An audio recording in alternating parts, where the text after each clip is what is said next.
The Mario Sonic Olympics series has always been a series that just kinda exists. Most of the games came and went without fuss or fanfare, and honestly I can't blame anybody. After they repeat the Summer Olympics once, people probably saw where they were going and collectively stopped giving a shit. And then the Wii U happened. Apparently no one liked those. Not me though. I bought most of the games day one or really close into their life. Except Rio, that game fucking sucked. And of course, with this deep-rooted nostalgia came an insatiable need to investigate all about it. And with my love for lost media, well, both mixing kind of felt like an eventuality. And in my search for higher Olympics video game knowledge, I ended up finding a handful of interesting things I wanted to talk about. Mainly the series' confirmed or presumed cases of lost media, with one I want to focus on later. First, I'll deconfirm the most obvious one, or ones. All of the Olympics from 2008 to 2020 have had an accompanying Mario and Sonic title, with the exception of one, Pyeongchang 2018. The immediate response is to believe that there was a Switch version and maybe even a 3DS version in the plans before they were both scrapped. Remember, at this time the 3DS was still going strong. Well, as strong as a limping blind man can. So it's not entirely unreasonable to believe that a 3DS version and a Switch version were in the works. But this is actually a lot easier to deconfirm than you might think. Sega didn't even have the rights to the Olympics that year.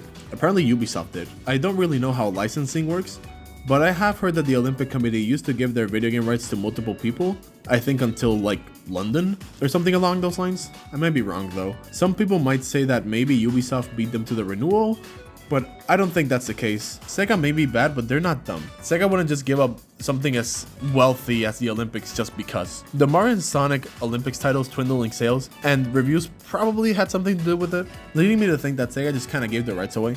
I don't think it's unreasonable to believe that Pyeongchang 2018 game was in the plans, but I wouldn't be surprised if that was thrown out as soon as it was suggested. That's one case. Let's move on to the next one. So most people know this series as a series that typically has two versions, namely a version on some Wii or DS variants, with some glaring exceptions. But did you know the series standard is actually 3 and not 2? Yeah, out of the series of 6 games, 4 have 3 different versions, with 2 glaring exceptions. Now most everyone knows about Rio and Tokyo Arcade and Tokyo Mobile, but what about the other 2? Well, it's actually the first 2 games in the series. Both received mobile ports in some way along with their DS and Wii ports. Sonic at the Olympic Games was announced at CTIA Wireless 2008 for Java devices in April 2008, with a demo being released the same day and the full game releasing later in June 2008. Quite some time after its home console and DS versions. Now with this Java port being announced in a conference no one has ever heard of, and released quite some time after its console and DS variants, which overshadowed it in every way, it might surprise you to hear that this game actually isn't lost at all. Like, to my knowledge, there wasn't even a point where this game was lost. For people who know a bit about lost media, you know this is literally the perfect setup for a game to go lost and never found until someone finds it in their dinky old Java phone they had since they were a kid. But nope, this game is here and very much existing. Leave it to the Java port to never get lost, but the iOS game to get lost seconds after release. Yeah, this game had a sequel on iOS that took place in the Winter Olympics of Vancouver, with it being made for the main purpose of promoting the Wii and DS versions. Now, not much is known about this game. It literally doesn't even have a development section in the Sonic Wiki, and the most amount of info I could find on it were the articles written by the Sonic Stadium about the game releasing, which was posted the same day the game did. The game was a smaller version of the Wii version, with only 4 events and 10 playable characters. In both the Lost Media Wiki and Sonic Wiki, it stated that the game was pulled quickly, but I don't know how soon that was, seeing as the game's latest version is 1.0.3 and I really doubt the game released in that version. When this game got pulled, it became Lost Media, with the only evidence of it even existing being the Sonic Stadium articles and the few gameplay videos on YouTube. Interestingly enough, the Sonic Stadium article has a YouTube link from an account that seems to be terminated, so that might be Lost Media as well. But the game would remain lost until someone by the username MTBCooler would find an IPA file that had the game in its entirety and make it public on the 20th of June 2019, fairly recently. I'm really glad this game was found since this is the rawest definition of lost media, something you wouldn't really give much importance to just vanishing into thin air. Despite this not being the main point of the video, it sure is one of the most interesting ones. Now you might be asking, well, what is the main point? Well, remember how I said the series standard was 3 games and not 2 with 2 glaring exceptions? Those 2 exceptions are London and Sochi. Let's address London first, as it's the easiest to explain. London released for 3DS and Wii with seemingly no other version releasing. Since the previous mobile version performed so poorly, they probably never made one for London, fearing it would face the same fate. Now, like Pyeongchang, it's not unreasonable to believe that a mobile version at some moment was in the plans, but like its 2018 brethren, it also is not far-fetched to believe that the idea was incinerated on the spot. So that covers one. Let's move on to Sochi. Now Sochi is extremely weird, because unlike every other game in its series, it only had a single version for Wii U, with no 3DS, arcade, or mobile version released. Keyword there being released. There's evidence to suggest a 3DS version at some point being in the plans, but never coming to fruition. However, none of these came directly from Nintendo or Sega.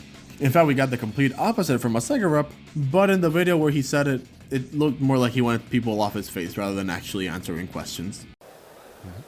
Can we talk a little bit about Mario and Sonic?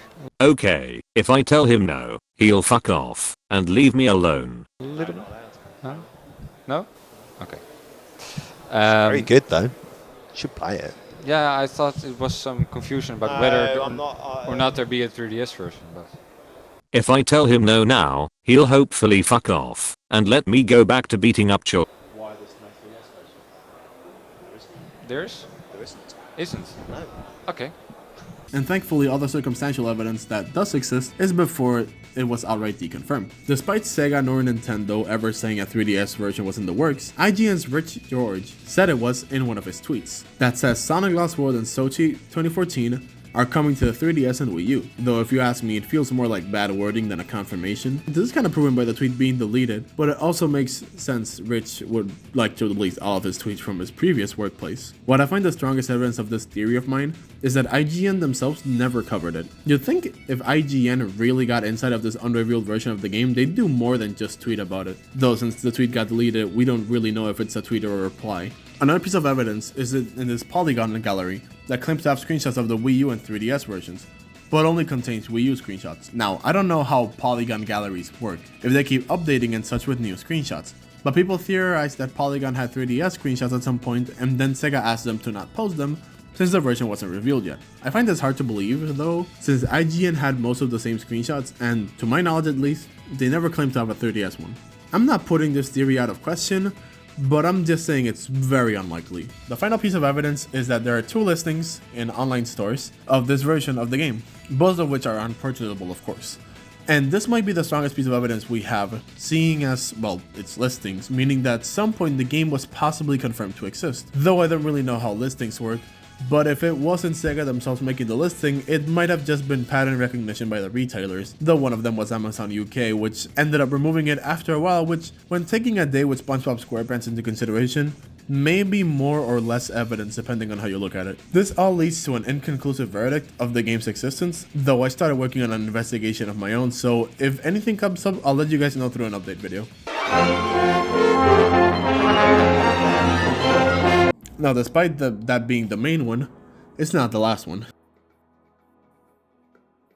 As we know, the next Winter Olympics are in Beijing 2022. It has been leaked by Sippo that Mario and Sonic were supposed to have another Olympic outing, but this one is or might be cancelled. Due to multiple controversies with last summer's Olympics and these ones, Nintendo and Sega may be scared that the game gets mixed in with the controversy. It makes sense that to avoid that, they just not release the game, meaning this game could stay in the vault till further notice. Despite how bad it is, it's pretty interesting to see a case of lost media materialize before your eyes, especially with a series as big as the Mario and Sonic Olympics. Unfortunately, that will be it for today. Those are all the cases I have of lost media of the Mario and Sonic Olympics series, and thank you guys for watching so much, and please, if you have any information of the last 2 cases, send them my way or the wikis. It will be greatly appreciated. I love this series and I want to see everything it had to offer at some point, so it'd be very cool if something comes up, and I'll update you guys if I find anything. See ya.